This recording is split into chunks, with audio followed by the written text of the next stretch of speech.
నమస్తే, welcome to sky vision news.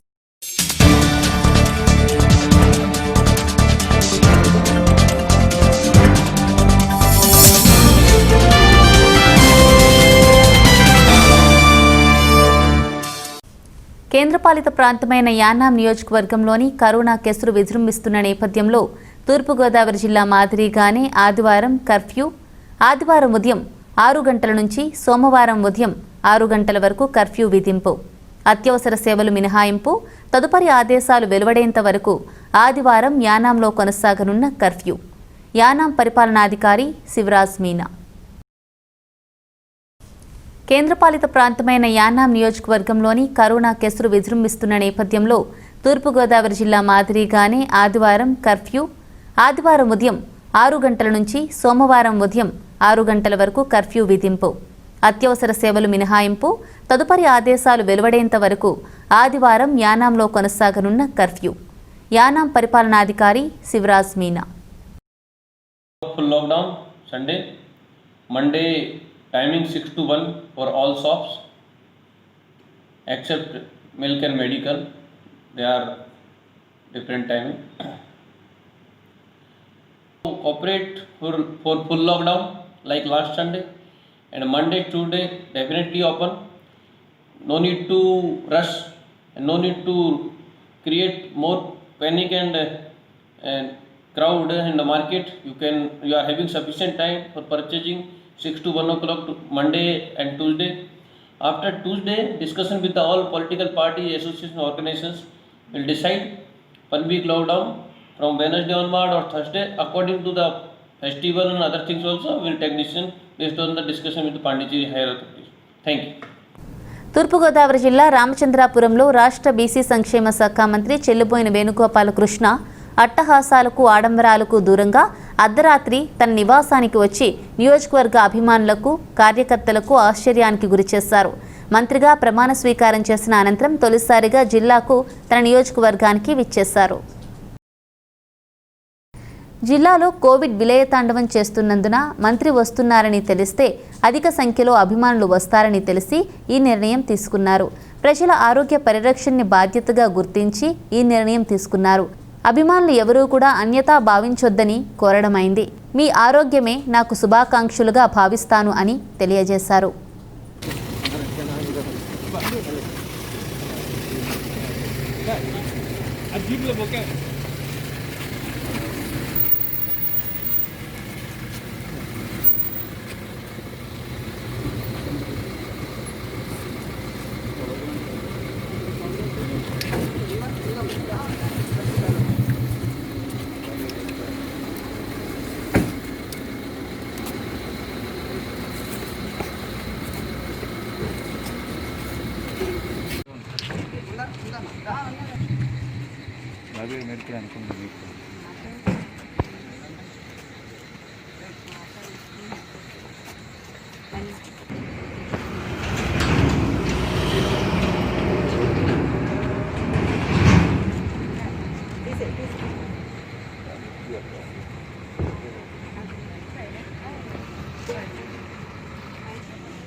Ganesan light ఆ పక్కే గణేశన్న జేబులో లేదు అంజీ పక్కన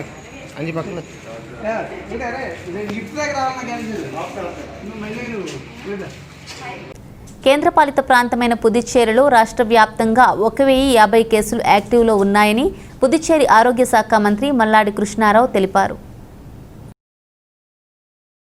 కేంద్రపాలిత ప్రాంతమైన పుదుచ్చేరిలో రాష్ట్ర వ్యాప్తంగా 1050 కేసులు యాక్టివ్లో ఉన్నాయని పుదుచ్చేరి ఆరోగ్య శాఖ మంత్రి మల్లాడి కృష్ణారావు తెలిపారు.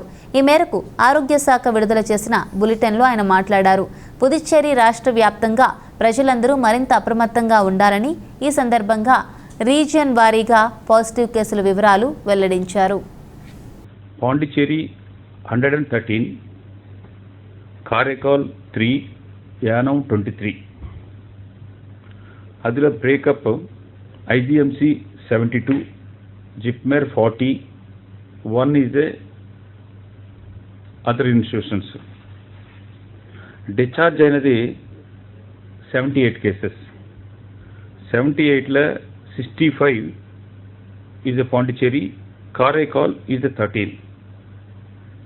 Death 3 death, 1 is a Yanam, 2 death in Pondicherry. And the death 3 cases above 75 years. Health wise நிறைய ப்ராப்ளம்ஸ் இருக்குது. எஸ்டர்டே நம்ம டெஸ்ட் எடுத்தது 775. அதில் இன்னைக்கு வரைக்கும் நம்ம டோட்டல் டெஸ்ட் எடுத்தது 34,305. இப்போ எஸ்டர்டே டெஸ்ட் எடுத்ததில் இது பெண்டிங் 353. இந்த மாதிரி இந்த எவ்ரிடே ఇంక్రీజ్ అయితే పోகுది. இன்னைக்கு total active cases in 1055. Only పాండిచేరిలోనే 952 இருக்குது. Is a 42 cases in Karaikal, 59 cases in Yanam, 2 cases in Mahe. இப்போ కంట్రీ వైజా ఎవ్రీడే ఇంక్రీజ్ అయిపోகுది. పాండిచేరి కూడా అదే స్పీడ్లో இருக்குது. ఎస్టర్డే సెక్రటరీ నాను is a director and health team ಎಲ್ಲರೂ லாஸ்ட் 2 days டிஸ்கஸ் பண்ணியாச்சு. டிஸ்கஸ் பண்ணிட்டு இஸ் எ நெக்ஸ்ட் 35 daysல நிறைய கேசஸ் வந்ததுக்கு வாய்ப்பு இருக்குது. அதுக்கு தேவை இருக்க பெட்ஸோ, அதுக்கு தேவை இருக்க ஹாஸ்பிட்டல் நம்பர் ரெடி பண்ணது, அதுக்கு தேவை இருக்க எந்தெந்த எதில் நம்ம பண்ண முடியுமானது எல்லாம் டிஸ்கஸ் பண்ணியாச்சு. Is a minimum is a Jipmer director or is a my team சொன்னது minimum next 35 daysல 10,000 cases வந்ததுக்கு வாய்ப்பு இருக்குன்னு சொல்றாரு. அதுக்காக பப்ளிக் சப்போர்ட் நமக்கு தேவை இருக்குது. நம்ம ஹெல்த் டிபார்ட்மெண்ட் எந்த அளவுக்கு நம்ம செய்ய முடியுமோ அந்த அளவுக்கு day and night last 4 months continue 4.5 months నుంచి கண்டினியூ நம்ம ஒர்க் பண்றோம். அதுக்கு எங்களை சப்போர்ட் தேவை இருக்குதுன்னு சொல்லிட்டு எகெயின் எங்களை எல்லாரையும் நான் ரிக்வெஸ்ட் பண்றேன். తూర్పుగోదావరి జిల్లా రామచంద్రాపురంలో మంత్రి వేణు ఎంత ఎదిగినా ఒదిగి ఉండటమే లక్షణమన్నట్టు దినచర్య ప్రారంభించారు. ఎమ్మెల్యే స్థాయి నుండి మంత్రి పదవి పొందినా తన దినచర్యలో మార్పు లేదు. ఎప్పటిలాగే తన ఆఫీసు ఎదురుగా గల కనకదుర్గమ్మ ఆలయంలో అమ్మవారి ఆశీర్వాదం తీసుకున్నారు. మున్సిపల్ కార్యాలయం వద్ద ఉన్న మహాత్మా గాంధీ విగ్రహానికి పూలమాలలు వేశారు. తర్వాత తనకు రాజకీయ జీవితాన్ని ప్రసాదించిన వైఎస్ రాజశేఖర రెడ్డి విగ్రహానికి పూలమాలలు వేసి నివాళులర్పించారు. తన దినచర్యను ప్రారంభించిన బీసీ సంక్షేమ శాఖ మంత్రి వర్యులు చెల్లుబోయిన వేణుగోపాలకృష్ణ.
ప్రభుత్వ పాలనా వైఫల్యానికి ప్రజలు బలవుతున్న నేపథ్యంలో తెలుగుదేశం పార్టీ అధ్యక్షుడు నారా చంద్రబాబు నాయుడు ఆదేశానుసారం కరోనా మహమ్మారి చాప కింద నీరులా విజృంభిస్తున్న తరుణంలో కరోనా నివారణకు తూట్లు పొడుస్తున్న అధికారుల పనితీరును ఎండగడుతూ ముమ్మిడివరం ఎంఆర్ఓకు పోతురాజుకు వినతిపత్రం సమర్పించిన తెలుగుదేశం పార్టీ నాయకులు.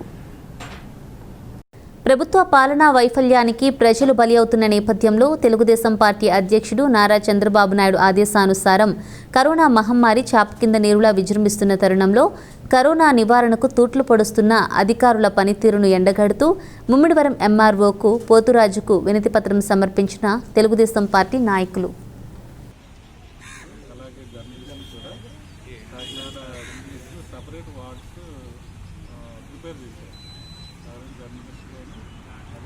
సీరియస్ కండిషన్లో ఉంటే అక్కడికి వాళ్ళకి డైరెక్ట్గా ఉంటే అక్కడ అడ్మిట్ తీసుకునేలాగా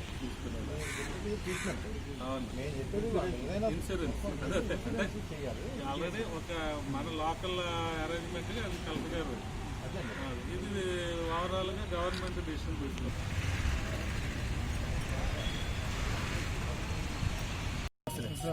తెలుగుదేశం పార్టీ ఈరోజు రాష్ట్ర వ్యాప్తంగా గౌరవ మాజీ ముఖ్యమంత్రి వర్యులు పార్టీ అధ్యక్షులు చంద్రబాబు నాయుడు గారి ఆదేశాల మేరకు ఎవరైతే ఈ కరోనా ఎఫెక్టెడ్స్ ఉన్నారో వాళ్ళందరికీ మెరుగైన వైద్యం అందించాలని, అలాగే జర్నలిస్టులు, ఎంప్లాయీస్ వీళ్ళందరికీ కూడా ఇన్సూరెన్స్ చేయించాలి.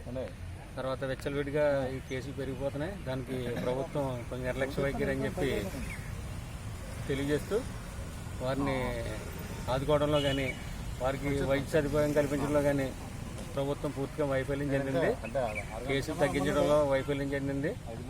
ఈ యొక్క మద్యం షాపులు యొక్క క్యూ లైన్స్ విపరీతంగా పెరిగిపోయి దాని కూడా ఈ కరోనా సోషల్ డిస్టెన్స్ లేకుండా ఈ మద్యం కొనుగోలు టైం పెట్టడం వల్ల ఆ టైం లోపలనే ఇది క్లోజ్ చేస్తారనే ఉద్దేశంతో అక్కడ కూడా మాస్క్ లేకుండా ఈ మద్యం అమ్మడం జరుగుతుంది.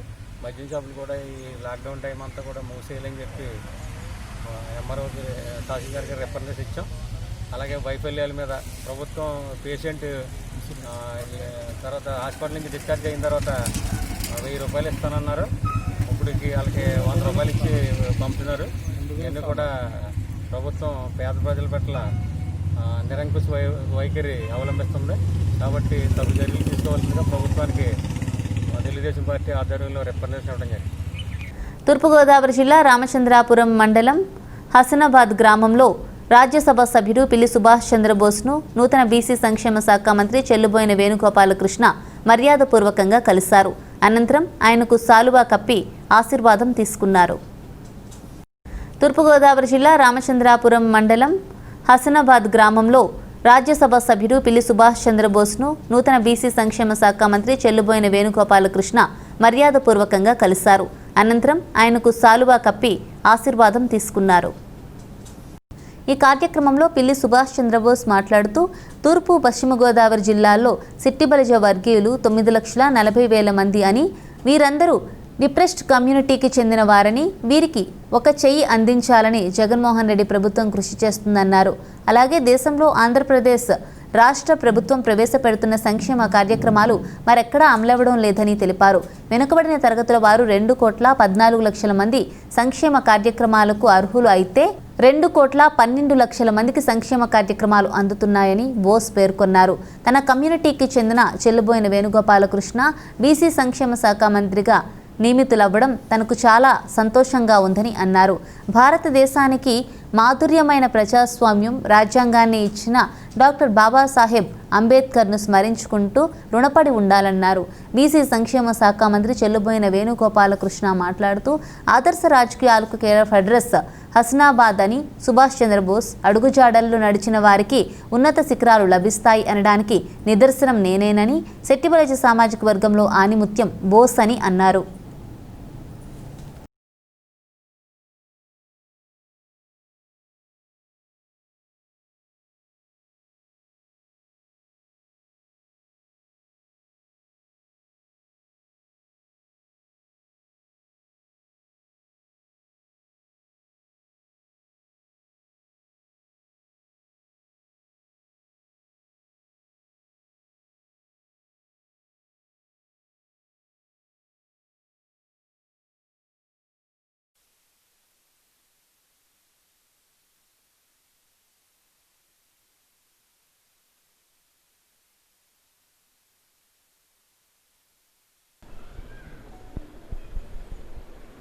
గౌరవ ముఖ్యమంత్రి గారు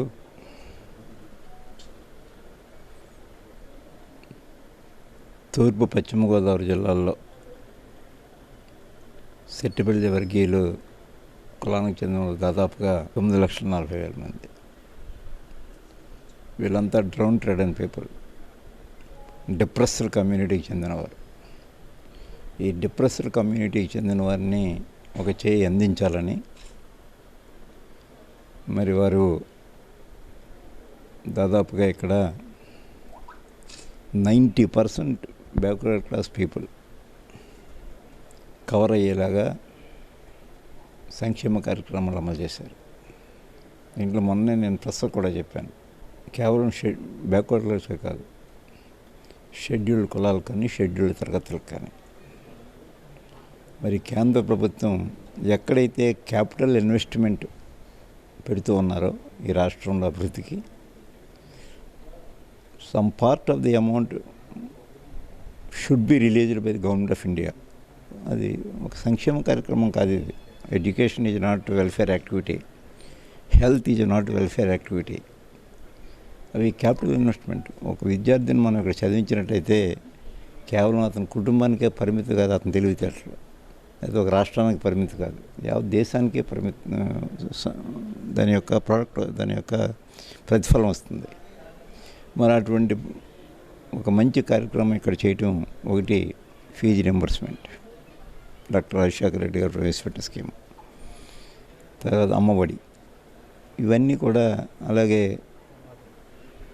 హెల్త్ 108 కానివ్వండి, లేకపోతే ఇంప్రూవ్మెంట్స్ టు హాస్పిటల్స్, లేక ఎస్టాబ్లిష్మెంట్ ఆఫ్ మెడికల్ కాలేజెస్, ఇవన్నీ కూడా డెవలప్మెంటల్ యాక్టివిటీస్ కిందకు తీసుకుని కేంద్ర ప్రభుత్వం సహాయం చేయవలసిన అవసరం ఉంది. ఇది బహుశా ఏ రాష్ట్రంలోనూ కూడా ఇంత పెద్ద ఎత్తున జరుగుతుందని నేను అనుకోవట్లేదు. ఆల్ టైమ్ రికార్డ్ ఇది. ఆంధ్రప్రదేశ్ రాష్ట్రంలో ఆల్ టైమ్ రికార్డు. ఇంత పెద్ద ఎత్తున మరి ఇక్కడ సంక్షేమ కార్యక్రమాలు చేస్తున్నట్టు దాదాపుగా 2,14,00,000 మంది ఎలిజిబుల్ బ్యాక్వర్డ్ క్లాస్ పీపుల్ ఉంటే, మనకు ప్రభుత్వం నుంచి వచ్చే సహాయం ఎంతంటే 2,12,00,000 మందికి వేరియస్ స్కీమ్స్ వల్ల మనం గవర్నమెంట్ ఇవాళ ధన సాయం చేసింది, ఆర్థిక సాయం చేసింది. మా కులాన్ని మేము అభివృద్ధి చేసుకోవడానికి మా వాడిని ఒకటి మంత్రిగా పెట్టడంతో అదృష్టమే, మంచి అవకాశం దొరుకుతుంది దీనివల్ల, అది చేసింది. ఇక రెండవది, రాజ్యసభకు నన్ను నామినేట్ చేయడం అంటే నేనే కాదు, మహబూబ్దేవి వెంకటరమణ గారు కానీ నేను కానీ, ఉన్న 4 స్థానాల్లో 2 స్థానాల్లో వెనుకబడిన వర్గాలకు ఇచ్చారంటే ఆయన వెనుకబడిన వర్గాల వరకు ఇచ్చినటువంటి ప్రోత్సాహం, వెనుకబడిన వర్గాలను కూడా మరి భారతదేశ రాజకీయాలకు ప్రముఖ స్థానంలోకి తీసుకువెళ్ళాలని వారు చేసిన ప్రయత్నం నిజంగా చాలా సంతోషం. I'm very proud and I'm గౌరవ ముఖ్యమంత్రి గారికి ఎప్పుడూ రుణపడి ఉన్నాం మేము. ఇంత పెద్ద ఎత్తున మరి ఇటు రాష్ట్ర మంత్రివర్గంలో కానీ కేంద్ర ప్రభుత్వంలో కానీ మాకు సముచితమైన స్థానాన్ని ఇచ్చి మరి మమ్మల్ని గౌరవించినందుకు గౌరవ ముఖ్యమంత్రి గారికి నేను ప్రత్యేకంగా కోరుతున్నాను. చాలా సామాన్యుడు రేపు వెళ్ళి మంత్రిపేట మీద కూర్చోవచ్చు, అదే రాజకీయాల్లో ప్రజాస్వామ్యంలో ఉన్న మధురం అదే. మరి మధురమైనటువంటి ఈ ప్రజాస్వామ్యాన్ని మనకిచ్చిన వారు డాక్టర్ బిఆర్ అంబేద్కర్. ఇప్పుడు ఆయనకి మనం రుణపడి ఉండాలి, ఎప్పుడు మనం స్మరించుకోవాలి ఆయన్ని. ఇంత గొప్ప అవకాశం సామాన్యుడికి కూడా, ఇంత గొప్ప అవకాశం ఉండే ఈ దేశం బహుశా ప్రపంచంలో అతిపెద్ద ప్రజాస్వామ్య దేశం ఏదంటే భారతదేశం. మనకంటే వెనకాల వచ్చినటువంటి ప్రజాస్వామ్య దేశాలు కుప్పకూలిపోయినాయి, పాకిస్తాన్ కానీ బంగ్లాదేశ్ కానీ. బంగ్లాదేశ్ మనకంటే వెనకాల వచ్చింది. మనకంటే ముందు మనతో పాటు సమానంగా ప్రజాస్వామ్యం వచ్చిన దేశం పాకిస్తాన్, అక్కడెక్కడ నిలబడలేదు. భారతదేశంలో నిలబడిందంటే కారణం మన రాజ్యాంగం. అది అతి గొప్ప రాజ్యాంగం మనకు ఉంది కాబట్టి ఇవాళ సామాన్యుడు కూడా మరి రాజకీయ పదవుల్లో పరిమళిస్తూ ఉన్నారు. చాలా సంతోషం. జగన్మోహన్ రెడ్డి గారు ఇవాళ మరి 50% బీసీ, ఎస్సీ, ఎస్టీ మైనారిటీస్కి 50% రిజర్వేషన్లు ఇవ్వడం కానీ, మరి చిన్న చిన్న పనులు చేసుకోవడంలో కూడా, కాంట్రాక్టులు చేసుకోవడంలో కూడా 50% రిజర్వేషన్లు ఇవ్వడం కానీ, మరి మంత్రివర్గంలో 50% రిజర్వేషన్లు ఇవ్వడం కానీ, స్థానిక సంస్థల్లో 50%, 60% రిజర్వేషన్లు ఇవ్వడం కానీ, ఇవన్నీ కూడా చెప్పుకోగలిగితే ఇవే చరిత్రలో సువర్ణాక్షరాలతో లిఖించవలసినటువంటి రోజులు ఇవి. ఆదర్శ రాజకీయాలకి అడ్రస్ అసన్ బాధ పెద్దలు శ్రీ పిల్లి సుభాష్ చంద్రబోస్ గారు, వారి అడుగుజాడల్లో నడిచిన వారికి ఉన్నత శిఖరాలు లభిస్తాయని అనటానికి నేనే నిదర్శనం. బలహీన వర్గాల్లో జనించి ధనికులతో పోటీ పడాలంటే మనం అలవర్చుకోవాల్సినటువంటి లక్షణాలు ఏమిటని ఆలోచించి వారి మాటల్లో చెప్పారు. ఇప్పుడు లాయల్టీ, హానెస్టీ, నిబద్ధత, ఈ లక్షణాన్ని పుణుకుపుచ్చుకుని నాడు రాజశేఖర రెడ్డి గారి మరణానంతరం నాకు అధిష్టానం అంటే రాజశేఖర రెడ్డి గారి కుటుంబం అని, రాజశేఖర రెడ్డి గారి కుటుంబ విధేయుడిగా ఇవాళ దేశంలోనే అత్యున్నతమైనటువంటి సభ రాజ్యసభ. స్వాతంత్రానంతరం నేటి వరకు మా సామాజిక వర్గాల వాణి ఆ సభలో ఎక్కడ వినపడలేదు. అది ఒక కలగా మిగిలిపోతుందేమనేటువంటి భావంలో మా కులస్తులందరూ జీవించేవారు. ఆ కళను నిజం చేయడానికి వారు తీసుకున్న మంత్రం నిజాయితీ, లాయల్టీ. ఈ రెండింటినీ ఒక మంత్రంగా ఆయన చూపి ఇవాళ భారతదేశ రాజకీయ చరిత్రలో మొట్టమొదటి సెట్టిబలి సామాజిక వర్గ రాజ్యసభ సభ్యుడిగా చరిత్రలో ఒక సువర్ణ అధ్యాయాన్ని లిఖించినటువంటి పెద్దలు శ్రీ పిల్లి సుభాష్ చంద్రబోస్ గారు. వారి అడుగుజాడల్లో ఈరోజు నేను ఈ నియోజకవర్గ శాసనసభ్యుడిగా సేవకుడు అనేటువంటి పదంతో నడిచి వారి ఆలోచన మేరకు వైఎస్ జగన్మోహన్ రెడ్డి గారు మరలా బలహీన వర్గాల బాగుల కోసం వారు రచించినటువంటి 52 కార్పొరేషన్ల ఏర్పాటు, ఈ రాష్ట్రంలో ఉన్నటువంటి 139 కులాలు బలహీన వర్గాల్లో ఉన్నాయి, ప్రాధాన్యత కలిగినటువంటి అన్ని కులాలకి సముచితమైనటువంటి వాళ్ళ ఆత్మ న్యూనత్వాన్ని వారి నుండి దూరం చేసి వారికి కూడా రాజకీయ ప్రాధాన్యతనిచ్చేటువంటి ఒక క్రమంలో ఒక అద్భుత అవకాశాన్ని నాకు బీసీ సంక్షేమ శాఖ మంత్రిగా ఇచ్చారు. నేను కళ్ళ అనుకునేవాడిని, కళ్ళ కాదు ఒక ఊహలో అనుకునేవాడిని. నాడు పిల్లి సుభాష్ చంద్రబోస్ గారు ఈ రాష్ట్రంలో బలహీన వర్గాల పిల్లల యొక్క బాగు కోసం ఆయన అస్తమానం తప్పించేవారు. నాడు మాకు ఈ విద్యా ప్రోత్సాహం లేదని ఫీజు రియంబర్స్మెంట్ అనేటువంటి ఒక పథక రచనకి వారే ప్రథమ కారకులై ఆనాడు సాంఘిక సంక్షేమ శాఖ మంత్రులుగా ఈ రాష్ట్ర బీసీ వర్గాల జీవితాల్లో వెలుగు నింపాలనుకున్నటువంటి రాజశేఖర రెడ్డి గారికి ఆయనే వాణి అయి ఆ ఫీజు రియంబర్స్మెంట్ పథక రచన చేశారు. ఆ పథక రచన ద్వారా ఇవాళ అనేక మంది పిల్లలు ఇంజనీర్లు అయ్యారు, డాక్టర్లు అయ్యారు, ఎంబీఏలు చదివారు. బలహీన వర్గాల పిల్లలు అయ్యో నేను బాగా చదువుకోగలనే కానీ నా తల్లిదండ్రులు నాకు ధనం లేక చదివించట్లేదనేటువంటి ఒక నిరాశ నుంచి వాళ్ళు కూడా గొప్పగా చదువుకునేటువంటి కారకులు అవడానికి కారణం నాడు పిల్లి సుభాష్ చంద్రబోస్ గారు ఫీజు రియంబర్స్మెంట్ రావడానికి వారి ఆలోచన. అలా బలహీన వర్గాలకి ఇంత పెద్దపీట వేసి ఒక మంత్రిని రాజ్యసభ సభ్యుడిని ఏకకాలంలో మన సామాజిక వర్గానికి వరంగా ఇచ్చినటువంటి జగన్మోహన్ రెడ్డి గారి యొక్క ఆలోచనకు తగ్గట్టుగా మీరే కాకుండా అన్ని వర్గాల బలహీన వర్గాలని కలుపుకొని జగన్మోహన్ రెడ్డి గారు వెంట నడిచినట్లయితే మన జీవితాలు, మన పిల్లల జీవితాలు, భావితరాల జీవితాలు బాగుపడతాయంటానికి ఇది ఒక ఉదాహరణ. మా ఇద్దరి జీవితాలే అనేటువంటిది ఒక సందేశంగా తెలియజేస్తూ చాలా ఆనందం. పెద్దలు బోస్ గారు రాజ్యసభలో ఉండటం వల్ల మన భీమేశ్వర స్వామి ఆలయానికి సంబంధించినటువంటి ఏదైతే ఆర్కియాలజీ డిపార్ట్మెంట్తో ఆలయం ఉంది దాని అభివృద్ధి కోసం సంబంధించినటువంటి కార్యక్రమాలు కూడా చాలా ఈజీగా చేసుకోగలుగుతాం. ఆయన విద్యావంతుడు, రెండు సూక్ష్మంగా ఆలోచించి అభివృద్ధి చేసేటువంటి లక్షణాలు ఉన్నటువంటి వ్యక్తి. ఆర్భాటాలు లేకుండా సాదాసీదా జీవనం ఎంత ఫలితాలు ఇస్తుందో చేసి చూపించినటువంటి బోస్ గారు మాకు ఆదర్శవంతులు. తాళ్లరేవు మండల సీనియర్ ఈనాడు దినపత్రిక విలేకరి విత్తనాల సాంబశివరావు తల్లి ఇటీవల వృద్ధాప్యంతో మరణించారు. ఆయన కుటుంబ సభ్యులను జనసేన పార్టీ రాష్ట్ర కార్యదర్శి ముమ్మిడివరం నియోజకవర్గ కోఆర్డినేటర్ పితాని బాలకృష్ణ పరామర్శించారు. ఆయనతో పాటుగా స్థానిక నాయకులు అత్తిరి బాపురావు, టేకుమూడి ఈశ్వరరావు, వెంకన్నబాబు, టేకుమూడి త్రిమూర్తులు, పినపోతు సోమరాజు తదితరులు ఉన్నారు. తూర్పుగోదావరి జిల్లా తాళ్లరేవు మండలం సీనియర్ ఈనాడు దినపత్రిక విలేకరి, తాళ్లరేవు మండల జర్నలిస్టు సంక్షేమ సంఘం అధ్యక్షులు విత్తనాల సాంబశివరావు తల్లి విత్తనాల సత్యవతి ఇటీవల వృద్ధాప్యంతో మరణించారు. ఆమె కుటుంబ సభ్యులను ముమ్మిడివరం నియోజకవర్గ జనసేన పార్టీ కోఆర్డినేటర్ పితాని బాలకృష్ణ పరామర్శించారు. అనంతరం తాళ్లరేవులు ఉపాధ్యాయ ఉద్యమ నాయకుడు సంగాలి కామేశ్వరరావు ఇటీవల వృద్ధాప్యంతో మరణించారు. ఆయన కుటుంబ సభ్యులను పరామర్శించారు. ఈ కార్యక్రమంలో ఆయన వెంట స్థానిక నాయకులు అత్తిరి బాబురావు, టేకుమూడి త్రిమూర్తులు, పినపోతు సోమరాజు, వెంకన్నబాబు, టేకుమూడి ఈశ్వరరావు, జర్నలిస్టు నాయకులు ఉడా వెంకటరమణ, కముజు ఆనంద్ కుమార్ తదితరులు ఉన్నారు.